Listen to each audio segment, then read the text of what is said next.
देवरानी जेठानी। एक दिन शिवानी और प्रज्ञा रसोई में खाना बना रही होती हैं। तभी प्रज्ञा को रसोई में एक चूहा दिखता है और वो जोर से चिल्ला पड़ती है, दीदी वो देखो चूहा। वो डर के स्लैब पर चढ़ जाती है। अरे चूहा ही तो है, तू तो ऐसे डर रही है जैसे तूने कोई भूत देख लिया हो। कितनी डरपोक है तू भी ना प्रज्ञा। आप ज्यादा हंसो मत दीदी, हर इंसान को किसी ना किसी चीज से डर लगता है। लगता होगा, पर मुझे तो किसी चीज से डर नहीं लगता। मैं तो बहुत बहादुर हूँ, पर तू हद कर दी भाई, एक चूहे से डर गई है। एक दिन प्रज्ञा अपने कमरे से बाहर निकल रही होती है और तभी शिवानी उसे पीछे से आकर डरा देती है। प्रज्ञा एकदम से उछल पड़ती है।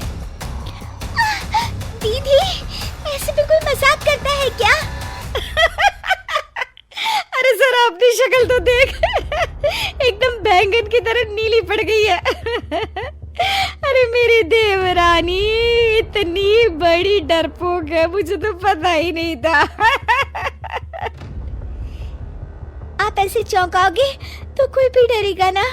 अरे नाना, कोई बहाना अब काम नहीं आएगा। आज से ना तुम्हारा नाम है डरपोक प्रज्ञा।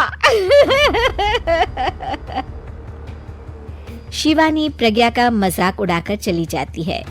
प्रज्ञा शिवानी की मजाक उड़ाने की आदत से परेशान हो जाती है। जब देखो मेरा मजाक उड़ाती रहती है, इनकी शिकायत तो मम्मी जी से करनी ही पड़ेगी मुझे। प्रज्ञा अपनी सास के पास जाती है और उन्हें सारी बात बताती है कि किस तरह उसकी जेठानी उसके डर का मजाक उड़ाती है। ओहो, तो बड़ी बहू को बड़ा घमंड है अपनी बहादुरी पर। कोई नहीं, अभी उसका घमंड तोड़ देते हैं।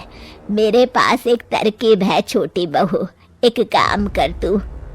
प्रज्ञा की सास उसे अपनी जेठानी को डराने का प्लान बताती है। ये तो बहुत अच्छा आइडिया है मम्मी जी। क्या बात है, आइडिया सुनकर लग रहा है कि आप अपने बचपन में काफी शरारती रही होंगी मम्मी जी। अब आएगा मजा मेरी बहादुर जेठानी जी को। प्रज्ञा अपनी जेठानी को डराने का एक प्लान बनाती है। रात में वो शिवानी के पास जाती है और कहती है, दीदी मुझे ना बहुत डर लग रहा है। क्या हुआ मेरी डरपोक देवरानी? दीदी मैं छत पर गई ना तो मुझे ऐसा लगा कि कोई वहाँ है। ऐसा लगा जैसे मुझे कोई वहाँ देख रहा था, जैसे कोई साया। अरे क्या बक रही हो, तेरा वहम होगा। नहीं नहीं दीदी, आप चलो ना प्लीज मेरे साथ, मुझे तो बहुत डर लग रहा है। मेरी एक साड़ी सूख रही थी, वही लानी है। प्लीज आप चलिए ना ऊपर मेरे साथ। ओफो चल। प्रज्ञा शिवानी को बहाने से छत पर ले जाती है और वो उसके पीछे चल रही होती है। ले आ गए हम छत पर, कहाँ है भूत, दिखा, कहीं तो है नहीं। तभी प्रज्ञा चुपके से सीढ़ियों पर छुप जाती है और शिवानी छत पर अकेली रह जाती है। अरे प्रज्ञा कहाँ चली गई? प्रज्ञा एकदम से सीढ़ियों का दरवाजा बंद कर देती है। अब शिवानी को डर लगने लगता है। मैं नीचे चली जाती हूँ। लगता है प्रज्ञा भी नीचे ही चली गई है। तभी उसके सामने एक खुले बाल सफेद साड़ी में औरत खड़ी होती है। शिवानी उस औरत को देखकर डर जाती है। हाल तू जलाल तू आई बला को टाल तू, हाल तू जलाल तू आई बला को टाल तू।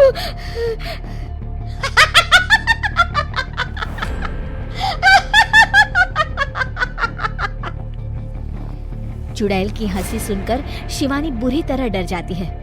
नहीं नहीं मुझे छोड़ दो, भगवान के लिए मुझे छोड़ दो। नहीं नहीं नहीं नहीं नहीं नहीं नहीं, मैं तुझे नहीं छोड़ूंगी, मैं तेरा खून पी जाऊंगी। तभी चुड़ैल की हंसी उसकी सास की हंसी में बदल जाती है।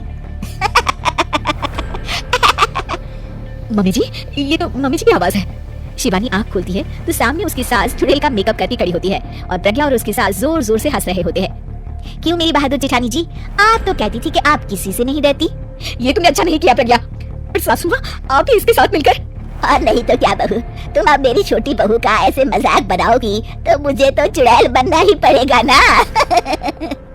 प्रज्ञा और उसकी सास और जोर जोर से हंसने लगते हैं और शिवानी गुस्से में नीचे चली जाती है।